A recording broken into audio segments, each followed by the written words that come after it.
milliy sertifikat imtihonida tushgan. Ana endi buni yozib oladigan bo'lsak, x kvadrat xo'p minus 6 modulda x ko'paytirib plus 5 kichikroq teng 0. X kvadrat bo'lgani uchun buni modulda x ni kvadrati minus 6 modulda x plus 5 kichikroq teng 0. Modulda x ni biz belgilab olamiz t deb. Shunda nima bo'ladi bu? T kvadrat minus 6t plus 5 kichikroq teng 0. Ko'paytuvchiga ajratsak t minus 5 t minus 1 kichikroq teng 0 bo'ladi.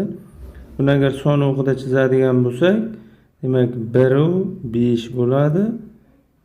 Mana bu ko'rinishda oraliqlar usulidan foydalansak, bu taraf plus minus plus.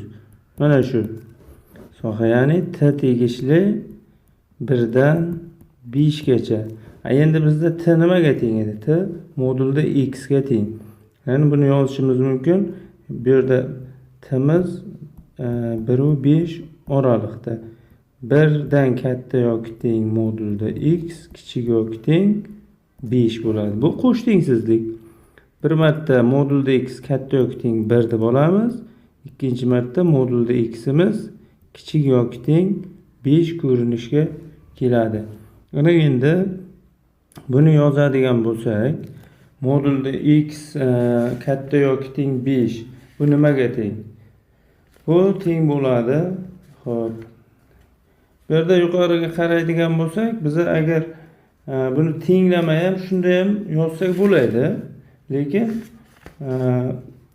bizlarga qulay bo'lishi uchun buni x modulda x da t deb belgilab kiritib oldik bu yerda.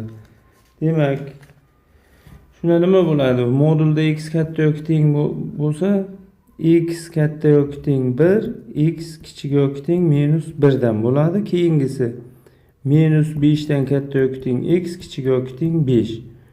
Yozadigan bo'lsak, mana bu yerda minus 1, bu yerda 1 bo'lsa, 1 dan kichiklar deyapti. Ikkinchisida 1 dan kattalar bo'lsin deb.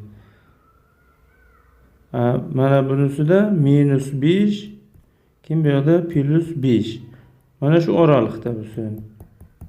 Shunda nima bo'ladi? Umumiy yechim bizda bo'ladi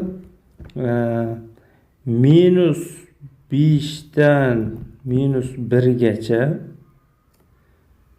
hamda 1 dan 5 gacha. Bizda tengsizlikni qanoatlantiradigan butun sonlar nechta deydi? Minus 5, minus 4, minus 3, minus 2, minus 1. 5 ta bu tarafda ham 5 ta. Jami 10 ta.